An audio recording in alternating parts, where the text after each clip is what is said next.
Génération FM. Generation FM. Les rideaux sont tombés sur la toute première édition du championnat régional du handisport avec la finale du handibasket. Une finale présidée par le président du Casa Sport qui estime que les personnes en situation de handicap ont leur place dans le sport. Je me dis que c'est ça véritablement l'équité. Aujourd'hui, nous sommes devant des personnes en situation de handicap et comme on le dit, la situation de handicap, elle est ouverte à tout le monde. On peut sortir tout de suite et être handicapé. Donc, ils sont des personnes dignes qui pratiquent le sport comme toutes les autres personnes. Il faudrait qu'on puisse les accompagner, les soutenir. Et j'ai été agréablement impressionné de voir que le niveau est très bon et que ce sont des jeunes qui se battent tous les jours pour montrer que handisport, handibasket, comme le basket normal, c'est toujours une discipline. Le président de la Ligue régionale du handisport se dit heureux de voir des fils du terroir apporter leur soutien au handisport Ziguinchor. Mes sentiments aujourd'hui, c'est les sentiments de fierté. D'avoir mis au monde un enfant qui a commencé à grandir, qui à un moment donné a connu et est devenu presque orphelin, puis a connu aujourd'hui peut-être des parents adoptifs. J'allais parler de handisport Sénégal et particulièrement de la Casamance. Pourquoi je le dis? Je voudrais dire que nous avons des meilleurs sportifs en sport handicapé en Casamance.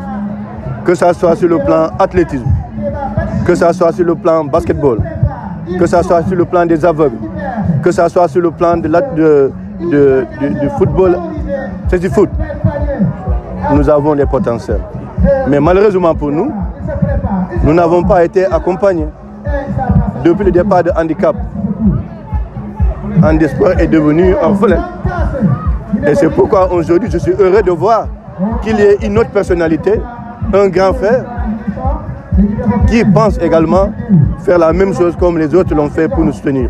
Le parrain est revenu sur son compagnonnage avec l'handisport de Ziguinchor. Je suis très satisfait ce soir-là d'être avec eux.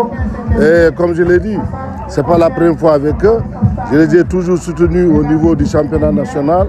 Et aujourd'hui, à la veille du championnat national qui va bientôt débuter le 22 février, je crois, c'est bon déjà de créer cet engouement autour de handisport au niveau de la région. Aujourd'hui, c'est la finale régionale entre Bignona et Ziguinchor. Mais en vérité, c'est une finale Ziguinchor-Ziguinchor parce que c'est le handibasket de Ziguinchor qui gagne. Et ce tournoi est un prétexte pour amorcer les phases nationales qui vont bientôt débuter. Ce tournoi a révélé des talents qui ont joué avec un matériel vétuste et inadapté. C'est pourquoi le président du Casa Sport a promis de faire un geste. D'habitude, je le fais souvent. On se rencontre, j'agis en fonction de mes possibilités. J'ai noté que les fauteuils ne sont pas souvent adaptés et même ils ont un problème de ballon, de petits matériels didactiques. Je pense que à travers nos connaissances, nos contacts, nous allons essayer de voir comment améliorer cette situation et trouver les moyens adéquats.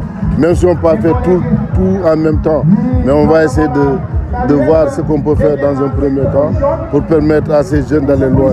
Je suis sûr que s'ils ont le petit matériel, s'ils sont encadrés et protégés, ils vont donner beaucoup de satisfaction. La finale de la première édition du tournoi régional handibasket de Ziguinchor a été marquée par la présence de plusieurs inspecteurs et directeurs régionaux de structures étatiques, de l'entraîneur de l'équipe nationale locale venu accompagner le parrain. Les athlètes des Special Olympics Ziguinchor ont été aussi de la partie en jouant le match de levée des rideaux avant la grande finale qui a vu l'handisport de Ziguinchor remporter le trophée devant l'handibasket Bignona sur le score de 19-16. Génération FM. Generation FM, the best radio. Génération FM.